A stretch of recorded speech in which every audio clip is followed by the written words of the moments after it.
What's up guys, it's Subsy here and this is the Nest audio in this package here. And yeah, let's get into it.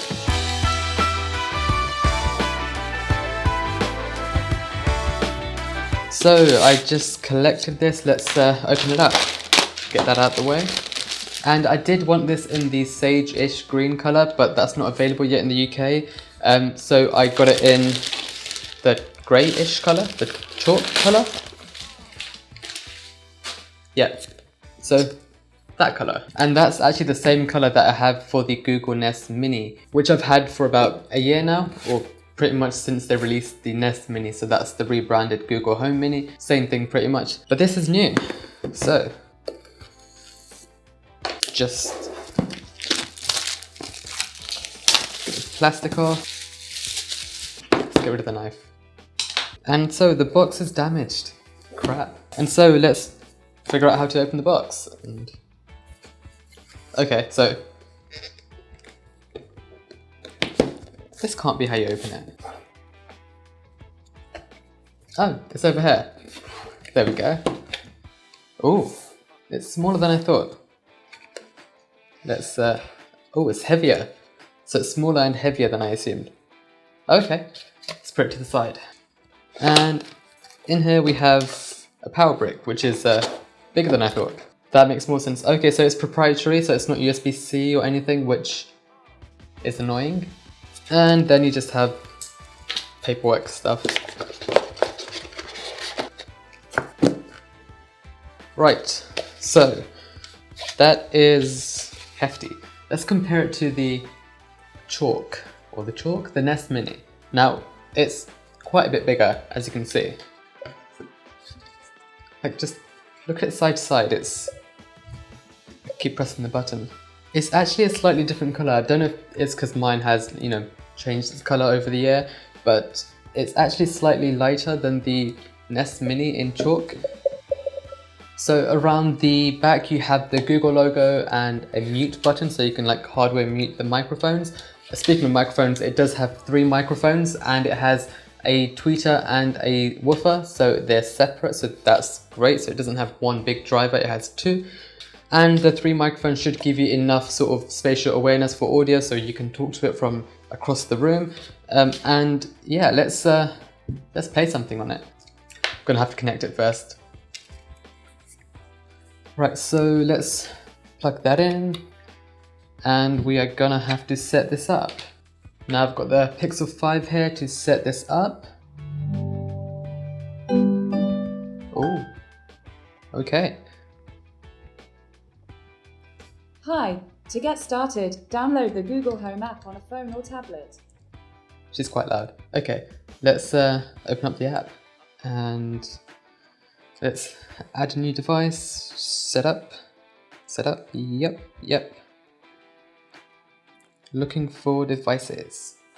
Nest audio found, yep. It's getting there. Connected, did you hear the sound? Yes, I did. Yeah. Bedroom. Nest audio, okay, connect to Wi-Fi, yep. Nearly done. Of course, you guys don't have to wait for this because you can just skip forward in the video. Connected, okay, no. Next, so connected but still doing some setup. Yep, activate voice match, so I can use the hot word, keyword. I don't really want to say it. Alright, so with the Nest Mini, whilst that's getting set up, you have the audio controls on the left and the right of the device. On this you have it at the top, so it's not on the sides, it's up here. And you can see that it has the indicator at the front. I agree, yep. Default music service, Spotify. Next. Continue. Installing update. Yeah, of course. So apparently it'll be worth the wait. I hope so. It's always great when you get something new and it has to install an update before you can use it. I mean, at least they're updating it. If it fixes something, then that's good. Okay, learn about the touch controls. So there's 3, yep. So play and pause, and then, you know, change volume from the corners. It seems to be the front side of it, so you can't touch the back middle, so it's not on the middle, it's actually on the front of the top. And then the mic switch, and Nest Audio is ready. Hi, I'm your Google Assistant, here to help. To learn a few things you can do, continue in the Google Home app. I was planning to do that, okay. Cool, so now I have 2. Okay, let's play something. So before I do, this isn't going to be like a direct sound comparison between the two because there's no point. This is just in volume, it's bigger, so in terms of physics it's going to produce a richer sound, we know that. It's just if you have a Nest Mini or a Google Home Mini, it's sort of so you can, you know, see the difference, if that makes sense. Because this is more of a replacement for the original Google Home, so you know, it's not actually a replacement for this because they're still selling that. So we'll start with the Mini connecting. And I'm not going to blast the speakers because, you know, I have people living here and neighbours, so I don't really want to disturb them.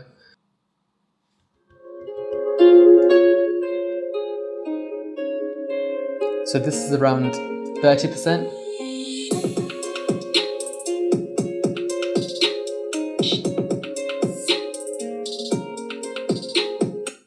Alright, let's switch over to the Nest Audio. Okay, let's do this. Alright, I don't know what volume it's at. Let's guess that. It disconnected. Let's reconnect. Yep, let's do it. Okay, so around 30% again, just to compare.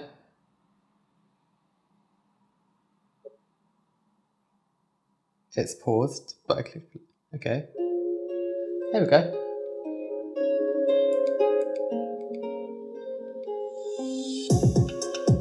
Oh, okay. You can feel it.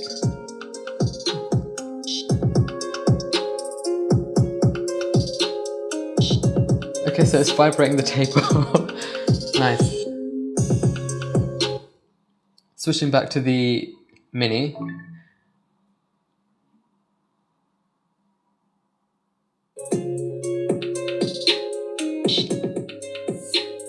So of course the Mini is a bit more tinny, but it's a bit louder in the same volume, so around 30 to 40%. That's because this has way more range to the vocals, the sound, so it has more low end as well, so you can actually feel it thumping through the table, which is, I mean, that's good. And you can actually pair 2 of these in stereo, so if you have one here and one here, you can have like left and right channels. And I mean, I'm not going to test that because I don't have a second one to test it with, but you know, that's there if you do want that. But yeah, this has just been a quick hands-on with the Google Nest Audio. I don't actually know if it's called the Google Nest Audio or just the Nest Audio, but it has a G on it, so Google Nest Audio. If you want to see more... With what? If you want to see more content, be sure to subscribe. So if you like this video, be sure to give it a thumbs up and click subscribe so you don't miss any future content. But as always, it's been Subsy here, and I'll see you guys next time.